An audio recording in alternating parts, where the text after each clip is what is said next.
how are we supposed to separate individuals from their characteristics? Isn't that really hard? Really, really hard. Because aren't we just a sum of our actions? Yeah, I think there was Sartre that said, you are your life and nothing else. And that's attractive to some people, but I think that if you can imagine your life going differently than it had in the past, either because of your choices or other people's choices, that's one way of seeing that you are not your life and nothing else, because your life could have been different and it still would have been yours. That's one foothold, I think. In response to Jesse's question, my grandma is a raging bigot. She was raised in the South. She hates Black people. I'm not a racist. I love my grandma to death, but that is just one part of her character that I can't accept, Yeah. And so I can separate the fact that my grandmother is a bigot from the grandma who has taken care of me for my entire life, So, is that what you were trying to get at? Like, Yes. people's character? Because my grandma's also super racist. And I love her despite it, but I wouldn't love her as much as if she wasn't. I wish my grandmother could have a more open view, but I would still love her, Yeah. regardless. All right. I was just going to say that there's a difference between love and respect, and I could probably love somebody equally but respect them less, and it's the same person. Yeah.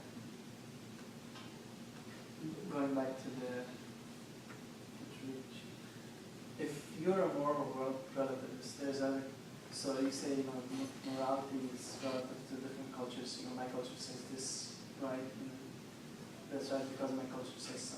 Let's say there's another culture that says moral relativism is wrong, So then they have to be right because that's what their culture have decided. Or, like Nazis who just go around killing Jews, or like the NAMBLA, what was it called? The North American Boy Men Loving Association or something like that. No? They said they all have to be right if you accept moral relativism. That's my objection, is you can answer.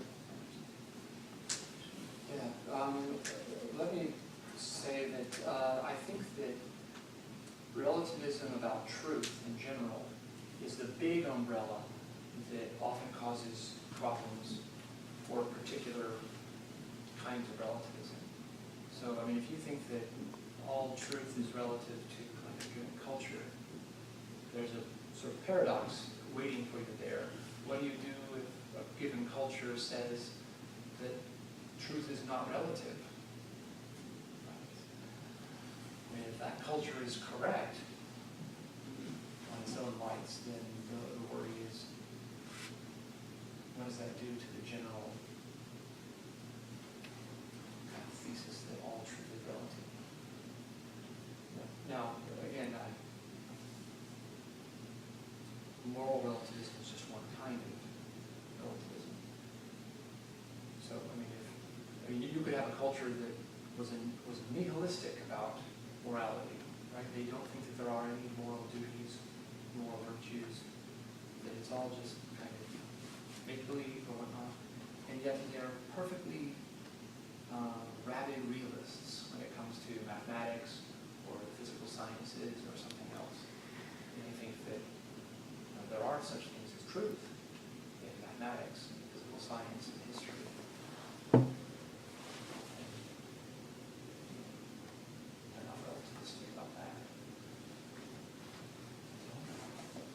I'm just curious as to how a relativist deals with any situation where, let's say, you have someone from culture X and someone from culture Y, and X harms Y. To one of them, it's morally wrong because of their culture, and the other is right. How does that how can you even solve that? Is it just right one depending on who's stealing it? action. I believe some moral relativists would say, look, there really is not much more to the story than to tell about how this is wrong for one of them and this is right for the other one. And there's nothing deeper than those two joint statements. Now, the puzzle is not just in particular, how should I put this? Particular cases of actions that do that. Like where a person from one culture harms someone from another culture. The puzzle also comes in when you have people trying to explain their views. So let's say I say, that action that just got done is wrong. And you say that action that just got done is not wrong. And both of us, let's say, are reflecting moral beliefs of our different communities. It looks like you and I are disagreeing with each other, doesn't it? It looks like that's a clear case of a disagreement. But so it's not really clear that a relativist is going to be able to say, oh, one of those individuals is correct and the other one is not correct. Rather, the relativist seems in the interesting position of saying, oh, they're both correct. Even though one of them says the action is wrong, the other one says the action is not wrong. I have something to say. I can kind of go off on that, maybe not much. But so like if I was in some country, back in the day, where is that place where you steal something, you get your arm cut off or something like that? Some place like that. Let's say I'm traveling around, I got my backpack. Some dude, even if I stole it or not, some dude stares at me and says, hey, what's up with that? You're going to get punished for that. And I'm like, what? Okay, So I put myself in a situation where I'm a suspect or victim or something like that to cultural morality. It's okay for this dude coming at me to get angry at me because I put myself in that situation, and he has his right in his culture, him being him, to be angry at me. And so as a moral relativist in this situation, I would be an understanding of that. But when he picks up like the sword to cut off my hand, I'd be screaming like, hey, this is wrong, don't do this, what the hell is wrong with you? And so it reminded me in that sense where you kind of do feel that both is correct in a sense, but maybe just the thought I have going on now that it's more at a selfish time when you see the gleam of the blade coming down, it's more of a selfish or maybe a protective state that you're disagreeing with what's going on even 5 minutes ago, calm to the fact that, okay, I pissed this guy off, he's in his full rights, I messed something up, So. Okay, another extreme example. What if, instead of you're hanging your child out, you see a little girl being raped and stoned, whatever, right? Would you say, because this culture believes I think it should be right, and because I'm moral relatives, I'm not going to say anything? Would you accept that? I'd have to put more thought into it and give an answer. Well, I think the unfortunate answer would be yes. You don't care. You don't care? I don't personally think that, but I mean, if that was your culture, But it wouldn't that's- matter to you, and that's what would suck, but Yeah. it would still be right to both people. And that's Well, what I mean, Dr. D kind of palpates that with his question that pivots the person you're discussing with as the victim. You're like, okay, well, we're going to this other culture, and you're going to now be subject to, genital mutilation, whatever that may look like. You ready to be a moral relativist? Well, hell no. Whenever you're put into the predicament of having to have the moral action actually, the decision procedure done unto you, you start to look at the golden rule a little more and say, no, we don't do that to other people. Moral relativism starts to become soluble at that point. We intuitively, when we put ourselves, we juxtapose our life with the person who's, endeavoring this morally relative decision. we start to say, oh no, okay, I wouldn't like that. And we start to see a fatal flaw, I think, which is, we wouldn't want to be on the other end of what is subjective and who gets to define subjective. I think it's pretty crazy how many cultures do things on their own and think they can do stuff. Well, right, and some people find it exhilarating and others find it very, very scary. But I think we all agree that at the degrees of evil we see into it, such as rape or somebody being stoned or something like that, and I don't mean getting stoned, but actually having stones lodged into their forehead, antiquity. We see that as injurious and morally deplorable always, especially if we can sympathize and respond in our head what it would look like to be in that situation. So I just want to say, I think he's kind of answered that, well, what if, we come into contact with a feature of moral relativism and we say, okay, well, only that culture does it. Well, anybody who agrees to it is going to agree to it until it's not. That's kind of the bottom line is, well, let's put ourselves in the position before we follow to its logical conclusion. Well, okay, I wouldn't want to be stoned, so let's not make morals relative. I believe Ryan had something to say, but I had this like a thought, I don't know what anyone else thought, and this is nothing against you. Yeah, no, it's not philosophy. Or it was more specifically to you, just because you said you were a relativist at the moment. But when it comes down to it, is there anybody who can rationally, I know in like college circles, what's true for you is not necessarily true, or morally true for you is not necessarily morally true for me. That's a clever thing to think about, but like in those instances, does anyone really believe that? Is it a believable position, really? Can someone really actually believe that when you see such horrible things going on and say, well, that's a moral relativism? Is that possible to believe? I don't think it's I don't think anyone out there, if we have anyone who can literally see something like that and say it's a different culture and say, you know what, that's relative to them, it's true for them, not true for me, I'll let it happen. There's got to be an anthropological society built just upon that. I mean, that's where a lot of the data that supports this kind of philosophical position, or at least the empirical evidential claims, rest in a lot of anthropology and sociology and the social sciences.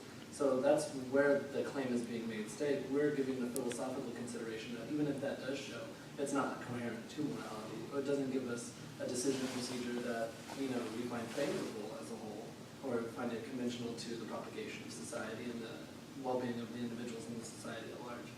But of course, we're still, I think, stuck to there's still the cultures doing it, of course. Maybe there is a naivety, or I'm not trying to put this into a psychological category, but I've been thinking about the motivation that would lead somebody to say it is maybe they just don't really want to think about it beyond that. That could be a thing. There's a lot of things I don't really care to think about beyond certain points because I might not be equipped with the cognitive capacity to do so. Quantum physics is one of those. Physics on the regular is one of those for me, actually. So I feel sympathy with people who might want to say that in lieu of having developed any kind of, or cogitate any kind of complex philosophical consideration to it, but really don't want to hurt other people. What really they may be saying is highlighting the stark premise of I don't want to pee on anybody's soil to mark my own. I just really want to let them all live in coherence and I'll lie out the one. That's what I'm going at. And there's nothing, I don't think there's anything wrong with it if that's just your conclusion and you're not out to morally harm people. I mean, if there's no more consideration to be made for you, it would be preferable. Well, I'll give a one-sentence answer that I know these two guys should get their day in the sun here and answer this. And that is, I think sometimes people distinguish between cases where harms are being inflicted on others and cases of moral wrongdoing that don't lead to those physical, observable harms. So I think oftentimes people are quickly attracted to relativism because if it involves consenting adults and nobody's getting hurt, then let them live.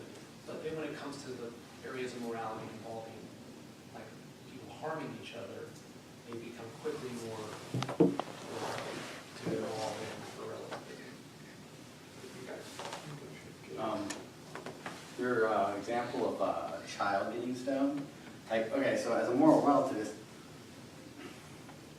I could like watch that and see that, and I just don't think, like, what's the logic for that culture in stoning a child to death? Like, if they can explain to me, like, yeah, this is right because of this, Maybe they stole okay. something. But, yeah, right. Maybe the kid killed somebody and they're making a public mockery of the evil of killing, like we sometimes kind of do. I can handle that. But I can handle they're that. doing it in the same sake of the thing in which they're condemning, which leads to the whole paradox that we're trying to make. But you gotta, like each culture, if it has morality, it has to be logical in some way. Or it's not morality at all, it's just chaos. So, if some culture stones children to death for small infractions of, like, let's say blasphemy, I don't think that's really Maybe morality. their God is Morality, you know, it's just like that's madness, dude.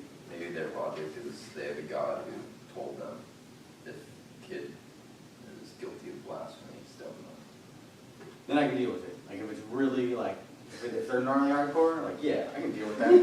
Sure. But I think even. But I mean, cultures that do that, like I've been around, and like there's like numerous people like in Afghanistan and stuff like that. Like yeah, they do bad things. They pour acid on kids' faces, you know, for bad things. You know? I'm from Afghanistan. No? I've seen that. No, all right, it's okay. No, I'm. Yeah, all right. If you have seen. I haven't seen it, I've heard about it and shit like that, you know? But like, I think that's just like, I don't think that's culture, I think that's just madness. There's a possible way of interpreting part of what you said, which is any given practice often has a rationale, a deeper rationale. Yeah. And sometimes that deeper rationale, at least, is presented as, look, we were doing the same sort of thing that you would do in your culture, right? Yeah. If you think your culture is based upon obeying what you believe God tells you, well, that's kind of what we're doing in this case, that you have so much opposition to. Or to take a non-religious example, you know, if you think that your culture is arranged to promote human happiness over the long term, we think that these things in our culture are also designed to promote human happiness in the long term. Okay. Surely it relieves suffering in the short term, but you know, there's a deeper rationale.